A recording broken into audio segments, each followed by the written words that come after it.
और आप देख रहे हैं इंडिया न्यूज, आपके साथ में सृष्टि मिश्रा। और अब बारी हो चुकी है आपको वॉर से जुड़ी 25 बड़ी खबरें दिखाएंगे। लगातार दुनिया में तनातनी बढ़ी हुई है। लगातार बता दें आपको, दुनिया के कई देशों में जबरदस्त युद्ध की यहां पर तैयारी चल रही है। और चलिए आपको खबरें दिखाते हैं फटाफट अंदाज में। अमेरिका ने जब्त किया रूस का तेल टैंकर। पुतिन की पनडुब्बी नहीं बचा पाई रूस का तेल टैंकर।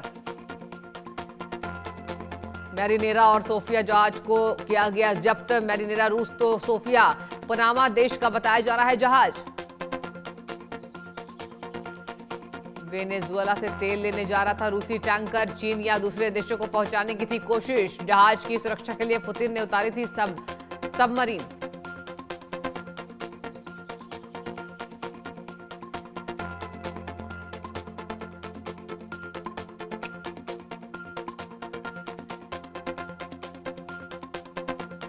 ग्रीनलैंड पर कब्जे के लिए सेना भेज सकते हैं डोनाल्ड ट्रंप। व्हाइट हाउस का बयान। हमले के बारे में सोच रही अमेरिकी सेना।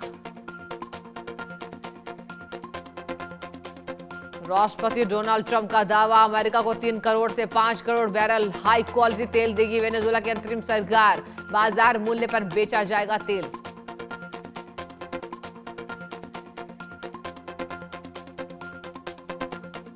ट्रंप ने कहा, तेल से होने वाली कमाई उनके नियंत्रण में होगी और दोनों देशों के फायदे के लिए की जाएगी इस्तेमाल।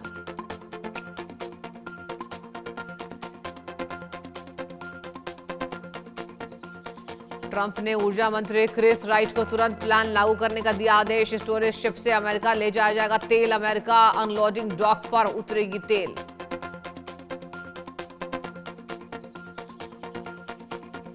मादुरो की गिरफ्तारी को लेकर रूस और चीन नाराज। मादुरो की गिरफ्तारी को लेकर जताई नाराजगी। किम जोंग उन ने भी दी थी धमकी।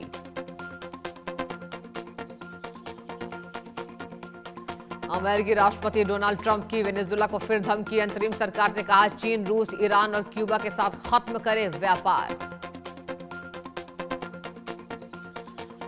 ट्रंप ने कहा, तेल उत्पादन के लिए सिर्फ अमेरिका के साथ पार्टनरशिप करे वेनेजुएला। तेल बेचने पर अमेरिका को दी प्राथमिकता। वेनेजुएला के बाद अमेरिका का अगला निशाना हो सकता है ईरान। अमेरिकी अर्थशास्त्री प्रोफेसर जेफरी सैक्स ने दावा किया। यूरेशिया ग्रुप के अध्यक्ष ईरान ब्रेमर का बड़ा बयान। कहा, वेनेजुएला में नहीं हुआ सस्ता परिवर्तन, यह सिर्फ सत्ता का जुआ।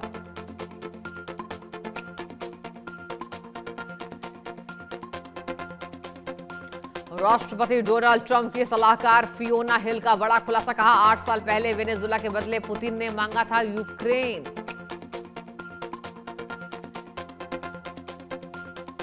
और कोलंबिया के राष्ट्रपति गुस्तावो पेट्रो ने ट्रंप को दी धमकी। कहा, मुझे पकड़कर दिखाए ट्रंप, मैं यही कर रहा हूं इंतजार। अमेरिका के बाद इजराइल ने दी ईरान को धमकी। कहा, इजराइल पूरी तरह प्रदर्शनकारियों के साथ, अन्याय हुआ तो होगी बड़ी कार्रवाई। ईरान ने इजराइल के बयान पर किया पलटवार। कहा, दुश्मन से किसी भी एक्शन का होगा कड़ा रिएक्शन, ईरान नहीं करेगा बर्दाश्त। खामेनेई के ईरान छोड़ने की खबरों पर खामेनेई ने तोड़ी चुप्पी। कहा, हम जनता के साथ, जनता ही देगी दुश्मनों को कड़ा जवाब। ताइवान ने अपनी सभी F-16 फाइटर जेट को किया ग्राउंडेड। मंगलवार देर रात एक F-16 फाइटर प्लेन के क्रैश होने के बाद लिया गया फैसला। ट्रेनिंग एक्सरसाइज पर था F-16 विमान। हादसे के बाद सभी F-16 फाइटर जेट के उड़ान भरने पर लगाई गई रोक। पायलट को खोजने के लिए चलाया गया सर्च ऑपरेशन। F-16 विमान ने ताइवान से हुआलियन एयरबेस से भरी थी उड़ान भरने के लगभग 1 घंटे बाद रडार से हुआ गायब। और हादसे के वक्त पायलट हसियन यो पी तट से लगभग 10 नॉटिकल मील की दूरी पर विमान से बाहर निकलने में रहे थे सफल। समुद्र में पायलट की खोज जारी।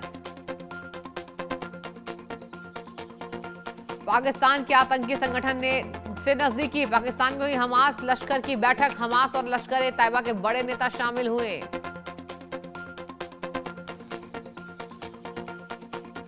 और ऑपरेशन सिंदूर पर अमेरिकी फर्म का दावा। अमेरिका से लगाई थी मदद की गुहार। अमेरिका से लगाई थी मदद की गुहार, पाकिस्तान ने भारतीय सेना के हमले से थर्राया था पाकिस्तान। और बांग्लादेश को JF-17 थंडर फाइटर जेट भेजेगा पाकिस्तान। ऑपरेशन सिंदूर के दौरान भारतीय सेना ने मार गिराए थे JF-17। JF-17 thunder fighter jet को चीन और पाकिस्तान की तरफ से किया गया विकसित। एक मल्टी रोल कॉम्बैट एयरक्राफ्ट है JF-17।